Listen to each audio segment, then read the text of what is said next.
Sasha Vezenkov. We had some strange Kings news from over the weekend.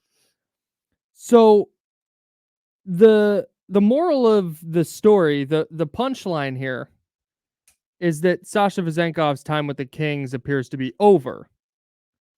Now, there were conflicting reports over the weekend. The first one said that Vezenkov was told by the Kings that he's not going to be part of the team anymore.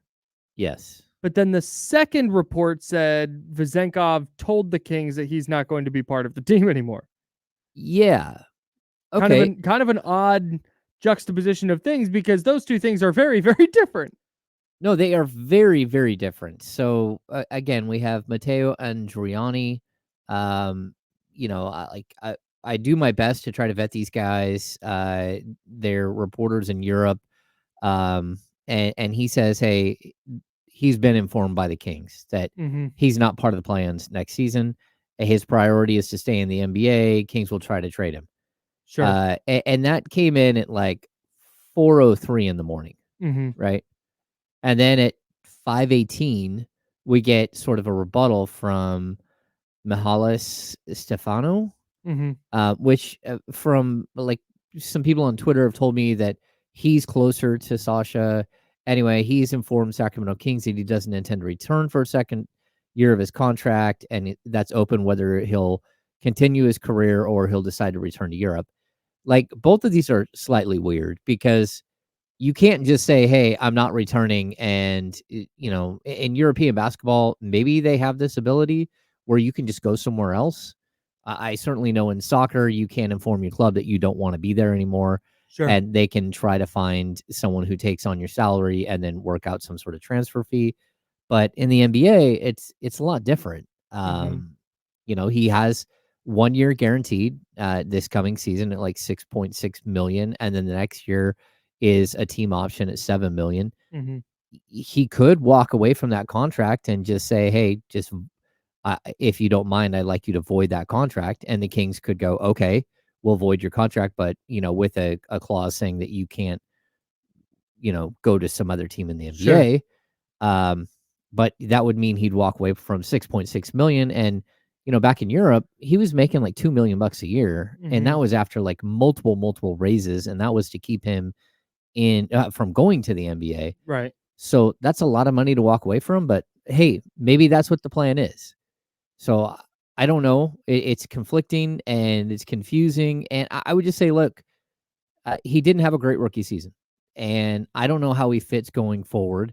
But for me, I'll keep saying this, as much as people might want to blame Sasha, I kind of blame the roster as well. And just like the right players weren't in place to support him in the correct way.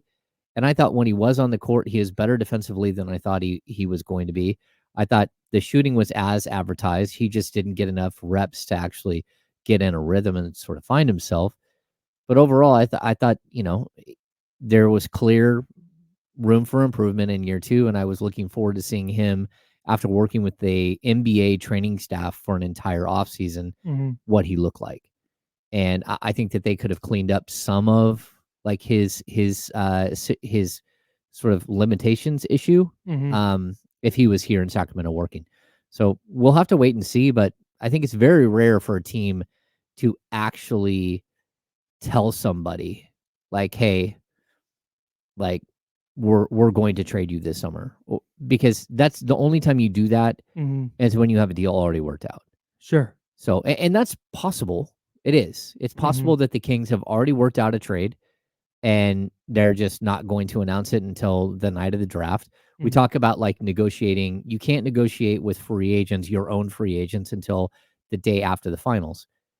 Teams can be talking to each other right now all they want about like specific trades that could go down, or, some things that they've been working on. So we don't really know what's happening.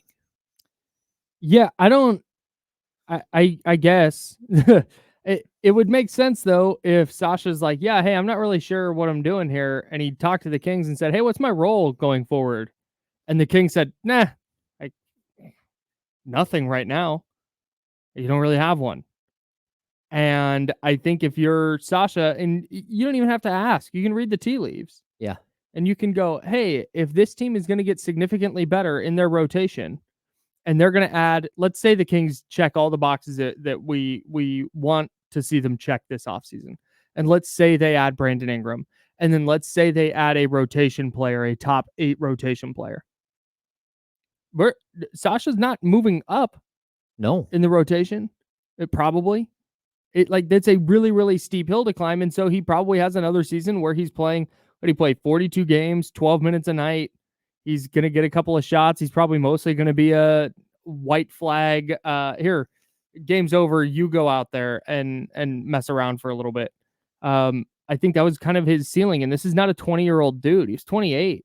Almost 29. I don't think there's some version of Sasha Vezenkov where he's in the Kings rotation and playing big time minutes next year. And like you said, after that, his contract's not guaranteed. And the Kings have a window here that they're trying to maximize. And I don't I don't know if you're a big believer in Sasha. I would want to know how. Mm-hmm. Like he's just not the right combination of things to be effective for the Kings. Yeah, I mean, I think that's the problem that you have is there is a world in which he could actually work in Sacramento. I totally think that there is a way in which that could happen. How?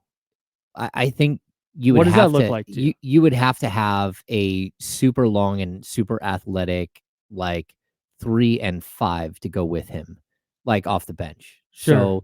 So like, look, if the Kings, okay, I guess like if you were to go out and sign Jonas Valanciunas and have sort of a tough guy back there, that's fine. But like you need a Derek Jones Jr. or you need a long, super athletic dude to play with him, a guy who can block shots.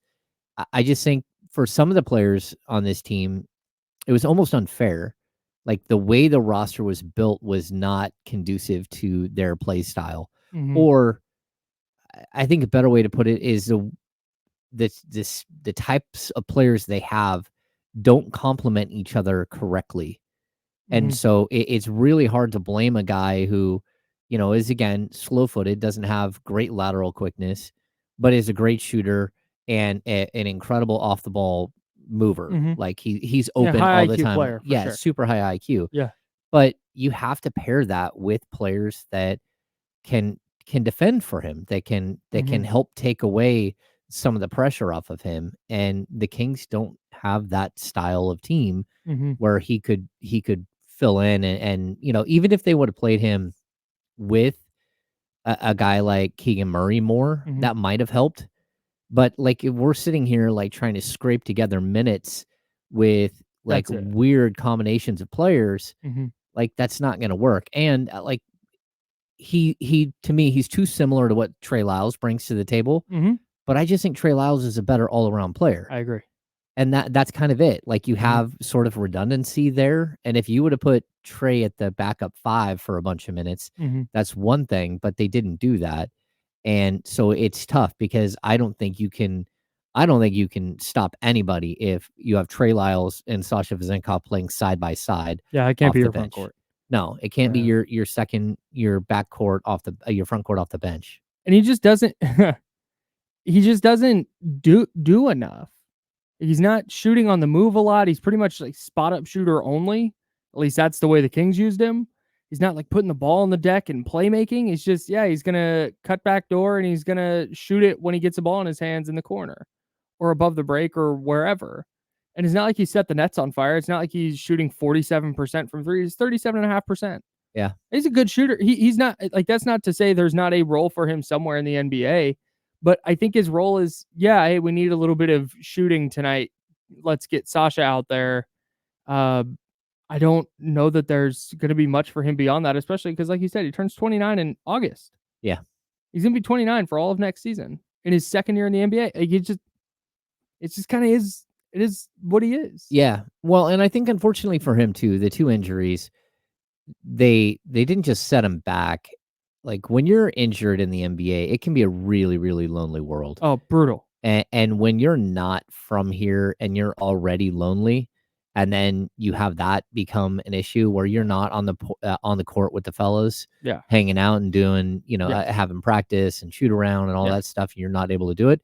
It can be a dark place. Mhm. So I thought at the end of the season, he said he didn't make a mistake coming over. He doesn't have any regrets coming over to the NBA. Sure. That he was excited to see where this went. But like I don't know that the Kings are the perfect spot for him, Yeah. and whether that the Kings can find him a new home or if he just goes back to Europe. I mean, it would be complicated, but not impossible for him to go back to Europe. And it's possible that he would reduce his salary really low to buy out and go back to Europe. That's Mhm. possible. I just think it would take some negotiations. We'll have to see how it works